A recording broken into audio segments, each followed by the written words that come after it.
Assalamualaikum warahmatullahi wabarakatuh. Terima kasih. Kali ini saya akan menjelaskan fitur-fitur yang ada di template auto schedule. Nah, pengenalan fitur ini sangat penting sekali karena kalau Anda mengerti fitur-fitur ini akan mengoptimalkan Anda dalam mengoperasikan template auto schedule. Oke, eh, tidak usah berlama-lama, kita mulai saja di bagian header. Nah, di bagian header ini ada beberapa baris ya, ada beberapa bagian. Yang pertama adalah fase schedule. Nah, di fase schedule ini optionnya ada dua, yaitu satu plan dan monitoring. Nah, untuk plan ini maksudnya adalah kita dalam membuat schedule ya. Jadi pada saat kita pertama kali uh, membuat schedule jadi fase plan ini. Nah, selain fase plan, yaitu option lainnya adalah kita buka di monitoring. Nah, monitoring ini adalah apabila plan ada schedule Anda sudah di approve oleh atasan, oleh manajer, maka selanjutnya adalah ke tahap monitoring. Nah, di monitoring ini layoutnya berbeda dengan plan. Oke, kalau ini adalah fase plan, layoutnya seperti ini. Jadi kalau kita klik monitoring, maka layoutnya akan berbeda. Kita tunggu. Nah, ini adalah layout untuk monitoring. Nah, di sini ada beberapa bagian, beberapa kolom yang sebelumnya itu di fase plan itu tidak ada, seperti kolom actual duration, kolom actual start, actual finish, dan selainnya. Oke, ini adalah sungguh sangat powerful ya, karena kita sebelumnya dalam membuat schedule itu untuk fase plan ada disimpan di sheet tersendiri, dan untuk fase monitoring disimpan di sheet yang lain. Nah, di sini di template auto schedule kita kedua fase ini dalam satu sheet. Oke, selanjutnya kita kembalikan ke plan. Selanjutnya kita ke timeline schedule. Nah, fitur ini adalah untuk menentukan ya timeline yang ada di sini. Ya, ini kan timeline ya. Nah, ini daily ya, ini harian. Berarti di sini adalah timelinenya harian. Kalau kita lihat tanggal 29 Desember, 30 Desember, 31, dan seterusnya, ini adalah harian. Nah, kalau kita ingin menampilkan daily weekly, kita tinggal klik di sini weekly. Kita tunggu. Nah, di sini kita sudah mingguan ya, 25 Desember, 5 Desember, 12 Januari. Dan selanjutnya adalah kita coba untuk kita tunggu dulu ya codingnya. Selanjutnya ke Bangli. Oke, nah ini juga akan berubah. Nah, ini sungguh sangat powerful ya. Nah, di template auto schedule ini ya, dia digabungkan jadi satu dalam satu sheet. Oke, selanjutnya kita ke project name. Ini biasa ada nama project. Dan selanjutnya ke start date. Start date adalah uh, waktu mulai proyek Anda ya. Selanjutnya data date itu sama aja dengan status update atau cut update. Dan selanjutnya adalah workday. Workday ini adalah berapa jam bekerja di proyek Anda dalam satu hari. Nah, di sini kita tulis 10 jam ya. Nah, penentuan ini akan mempengaruhi schedule yang ada di sini ya. Mungkin kalau 10 jam dia finishnya tanggal 7 Juli. Kalau seandainya kita 8 jam akan lebih panjang. Kita coba 8 jam.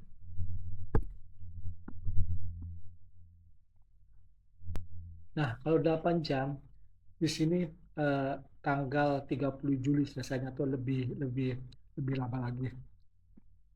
Dan selanjutnya adalah work week ya. Work week ini adalah berapa hari bekerja dalam satu minggu di suatu proyek Anda ya. Nah, kita di sini ada beberapa pilihan.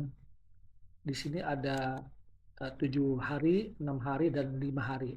Nah, ini juga akan mempengaruhi schedule Anda ya, akan mempengaruhi schedule start dan finish-nya. Nah, dan selanjutnya adalah work start day. Work start day ini adalah waktu dalam satu kalender proyek Anda itu dalam satu minggu ini kita hitung hari pertamanya itu kapan ya. Di sini kita tulis Senin, berarti kita hari waktu pertama ya, waktu pertama dalam satu minggu adalah Senin. Nah, kita coba lihat, kita ganti ya. Berarti ini tanggal 29 Desember ini adalah hari Senin. Nah, kalau kita ganti menjadi Friday, hari Jumat, nah ini akan berubah. Ini akan berubah dari tanggal 2 Januari 26. Nah, itulah fitur di header ini. Nah, selanjutnya kita akan memperkenalkan sheet yang ada di template auto schedule. Pertama adalah Gantt chart ya. Gantt chart ini ya berupa schedule ya, berupa Gantt chart ya, seperti yang terlihat di bawah ini. Kalau kita coba template schedule-nya berdasarkan minggunya. Nah, kalau kita coba ganti dengan hari, klik hari seperti ini.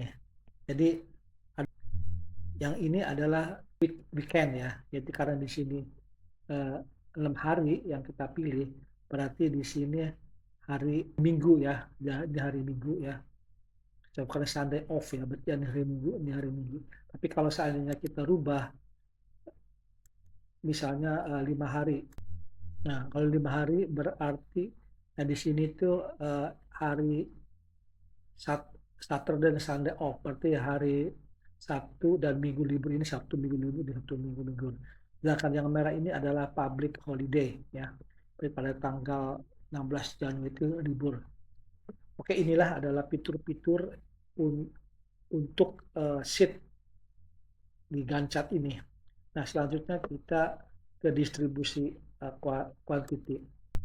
Untuk data-data activity name, data-data duration, dan itu sama dengan Gantt chart, tapi yang membedakan adalah tampilan di sininya.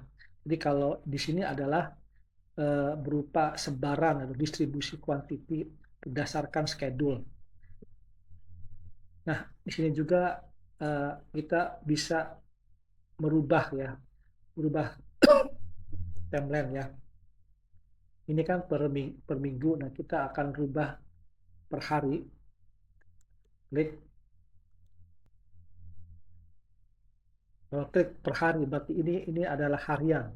Distribusi kontennya harian. Dan juga di sini, oh lupa, untuk Gantt chart ya. Kita kembali ke Gantt chart ya. Nah, di Gantt chart ini kan dalam fase plan ya. Nah, kalau kita ingin dirubah fase monitoring, kita klik monitoring dan akan, nah ini monitoring. Jadi monitoring ini ada beda layoutnya dengan plan. Oke, kita kembali ke distribusi quantity. Ini juga sama, ada plan. Kalau kita berubah jadi monitoring, nah kita ini juga akan berubah. Nah, prinsipnya sama ya untuk distribusi quantity ini dengan Gantt chart, tapi yang membedakannya adalah tampilan di sininya. Selanjutnya kita ke persen plan PS aktual. Nah, sebenarnya sheet ini adalah sheet penunjang untuk menentukan sebagai dasar dalam membuat S-curve. Nah, kalau kita lihat di bawah ya. Lihat di bawah. Nah, angka ini adalah penjumlahan dari atas. Nah, dan angka ini merupakan referensi untuk membuat escape break. Nah, di sini ini adalah ini dalam hari ya. Kita klik ya. Kita ingin weekly. Nah, kalau kita ingin weekly, klik weekly. Nah, di sini juga di escape juga di escape juga kan berubah weekly ya. Ini juga weekly escape dan daily escape itu tergantung kita setting di distribusi quantity. Nah, seperti saya jelaskan tadi, ini adalah untuk membuat ini sumbernya dari ini. Sumber dari ini adalah sumbernya dari ini. Kita lihat bahwa ini adalah plan periode, dan ini dia aktual periode, ini sama seperti yang di sini. Nah, selanjutnya ke input quantity aktual. Nah, data-data yang ada di sini adalah data yang kita didapatkan dari lapangan. Jadi kita ini berdasarkan mingguan ya. Jadi terserah Anda apakah berdasarkan harian atau berdasarkan bulanan atau mingguan. Nah, di sini kita berdasarkan mingguan. Nah, jadi kita misalkan untuk pekerjaan foundation ini minggu 8 Januari 26 itu kita berapa quantity kita input di sini secara manual. Nah, data-data ini adalah referensi ya, referensi yang untuk kita buat data di sini. Kita lihat di distribusi quantity. Nah, ini kan 30, 10, 20, 30. Ini kan sama dengan data yang di sini. Jadi ini adalah referensi. Jadi kita harus memberikan laporan quantity yang ada di lapangan. Dan selanjutnya kita lihat di kolom, jadi ada kolom activity ID. Nah, kolom ini adalah sangat penting dan kita harus buat ya, karena kolom ini merupakan referensi untuk membuat formula indeks ya. Jadi kita buat activity ID ini. Sedangkan untuk disiplin atau work package ini adalah opsional aja. Ini hanya untuk memudahkan kita. Pekerjaan ini termasuk disiplin yang mana dan pekerjaan ini termasuk work package yang mana. Oke, selanjutnya kita ke sheet daftar libur. Nah, ini adalah daftar libur yang saya tentukan di proyek ini di template schedule. Ini terserah ya, Anda sesuai dengan proyek yang berlaku hari libur, daftar libur atau public holiday yang berlaku di proyek Anda. Jadi kita kalau seandainya kita ganti aja ya, kita ganti ada sesuai dengan ada yang di proyek Anda. Oke, selanjutnya kita ke productivity. Oke, productivity ini adalah data-data yang saya dapatkan berdasarkan pengalaman saya di proyek saya. Nah, seandainya kalau Anda mempunyai referensi ya untuk productivity ini, mungkin Anda ganti ada di sini. Tapi yang paling penting adalah untuk satuannya itu adalah man hour per satuan kerja. Misalnya untuk ini konkret adalah man hour per meter kubik. Nah, jadi umpamanya kita mempunyai data dari lapangan, umpamanya kita mempunyai productivity untuk pekerjaan galian itu misalnya 100 meter per hari. 100 meter per hari. Nah, kita ini di-convert ya menjadi man hour. Jadi kita 100, kalau seandainya satu hari itu 10 jam, berarti kita 100 hari, 100 meter dibagi 10 jam. Nah, berarti untuk productivity penggalian itu adalah 10 man hour per meter. Oke, cukup sekian penjelasan untuk fitur-fitur yang ada di template auto schedule. Kita berjumpa lagi di video berikutnya. Assalamualaikum warahmatullahi wabarakatuh.